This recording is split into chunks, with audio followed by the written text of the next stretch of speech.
ఉప ముఖ్యమంత్రి పవన్ కళ్యాణ్ ప్రాతినిధ్యం వహిస్తున్న పిఠాపురంలో విభేదాలు తారస్థాయికి చేరుతున్నాయి. ముఖ్యంగా తెలుగుదేశం, జనసేన శ్రేణుల మధ్య ఆధిపత్య పోరు సాగుతుంది. ఇది అన్నింటా కనిపిస్తుంది. పిఠాపురం అర్బన్ బ్యాంక్ ఎన్నికల్లోనూ అదే ప్రస్ఫుటమైంది.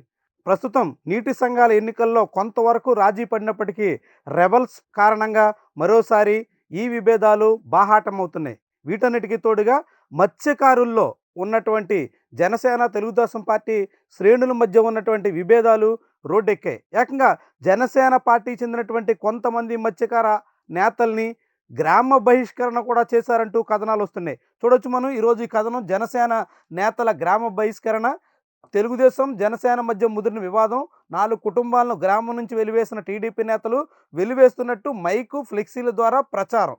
అదేవిధంగా ఒక గ్రామం, దాంతోపాటుగా మరో గ్రామంలో కొండవరం అనేటువంటి ఇంకో గ్రామంలో ఇరు వర్గాల మధ్య బాహాబాహి. ఇక ఫ్లెక్సీకి సంబంధించినటువంటి ఫోటో కూడా ఈ పత్రికలో మనం చూడొచ్చు. ప్రస్తుతం బంగాళాఖాతం తీరాన్ని ఆనుకుని ఉన్నటువంటి తూర్పు తీరంలో ఉన్నటువంటి కొత్తపల్లి మండలం, అంటే పిఠాపురం అసెంబ్లీ నియోజకవర్గం పరిధిలో ఉన్న కోనపపేట అనేటువంటి గ్రామంలో మత్స్యకార వర్గాల మధ్య విభేదాలు తారస్థాయికి చేరాయి.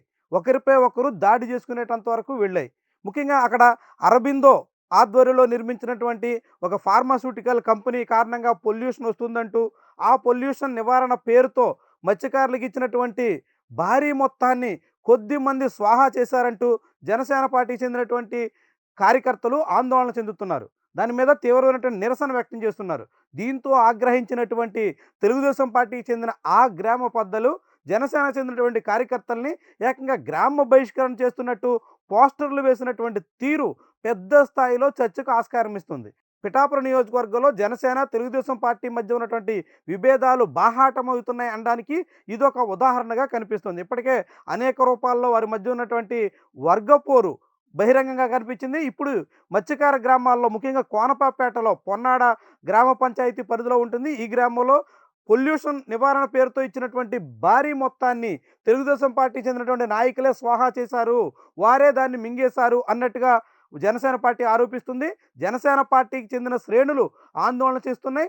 ఆ ఆందోళన చేసినటువంటి జనసేన కార్యకర్తలను ఏకంగా గ్రామ బహిష్కరణ చేస్తూ పోస్టర్లు కూడా వెలిశాయి. ఇదొక పెద్ద వివాదంగా దారితీయబోతుంది, తీవ్ర స్థాయికి చేరబోతుంది. ఇప్పటికే ఈ బ్యానర్ మీద ఉన్నటువంటి వాళ్ళందరికీ సంబంధించినటువంటి వ్యవహారాన్ని జనసేన అధినేత దృష్టికి తీసుకెళ్ళినట్టుగా పిఠాపురం జనసేన పార్టీ ఇన్ఛార్జ్ చెప్తున్నారు. దాంతో వ్యవహారం ఉప ముఖ్యమంత్రి ఎలా స్పందిస్తారు, దాని మీద తెలుగుదేశం పార్టీ శ్రేణుల స్పందన ఎలా ఉంటుంది అన్నది కీలకమైన వ్యవహారం. అదే సమయంలో కొండవరం అనేటువంటి మరో గ్రామంలో, కొత్తపల్లి మండలం కొండవరం గ్రామంలో, అదే మండలంలో ఉన్నటువంటి టీడీపీ జనసేన నేతలు శుక్రవారం కుమ్ములాటకు దిగారు.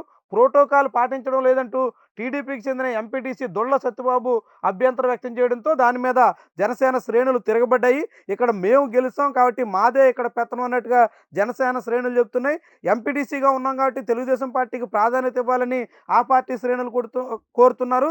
దాంతో ఇరు వర్గాల మధ్య తారస్థాయికి చేరి, విభేదాలు చేరి కుమ్ములాట వరకు కారణమైంది. ఇలాంటి పరిస్థితులు పిఠాపురం నియోజకవర్గంలో రాను రాను తీవ్రతరం అవుతున్నట్టుగా కనిపిస్తుంది. అయితే ఇప్పటి వరకు ఈ పరిస్థితులు చక్కదిద్దేందుకు, ఇరు పార్టీల మధ్య సమన్వయం పెంచేందుకు, సఖ్యత పూరిత వాతావరణాన్ని కొనసాగించేందుకు జనసేన అధిష్టానం కానీ, టీడీపీ నాయకత్వం కానీ చేస్తున్నటువంటి దాఖలాలు కనిపించడం లేదు. నేరుగా ఉప ముఖ్యమంత్రి చంద్రబాబు సమక్షంలో జరిగినటువంటి సమావేశాల్లో, సభల్లో ఇరు పార్టీలు కలిసిమెలిసి సాగాలి, కలిసి ఉండాలి, రాబోయేటువంటి కొన్నేళ్ల పాటు ఉమ్మడిగా పోటీ చేయబోతున్నాం అంటూ సంకేతాలు ఇస్తున్నారు. కానీ క్షేత్రస్థాయిలో అందుకు భిన్నమైన వాతావరణం ఉంది. క్షేత్రస్థాయిలో ఇరు పార్టీలు ఆధిపత్యం కోసం ప్రయత్నం చేస్తున్నాయి. అయితే ఈ ఆధిపత్య పోరుని సమన్వయం చేసి, సఖ్యం పరిచి, ఇద్దరిని కలిసి ఉమ్మడిగా నడిపించేటువంటి ప్రయత్నం మాత్రం క్షేత్రస్థాయిలో నేరుగా పవన్ కళ్యాణ్ సంబంధించినటువంటి సొంత అసెంబ్లీ నియోజకవర్గంలోనే ఏ మాత్రం జరగడం లేదని, ఎటువంటి ప్రయత్నాలు జరగకపోవడంతో ఇరు పార్టీ శ్రేణులు రెచ్చిపోతున్నాయని చెప్పడానికి ఈ 2 గ్రామాల్లో జరిగినటువంటి తాజా ఘటనలు ఉదాహరణగా కనిపిస్తాయి. మరి ఆ పార్టీ నాయకత్వాలు స్పందిస్తాయా? పవన్ కళ్యాణ్ నేరుగా రంగంలో దిగి ఇలాంటి పరిస్థితిని చక్కదిద్దుతారా?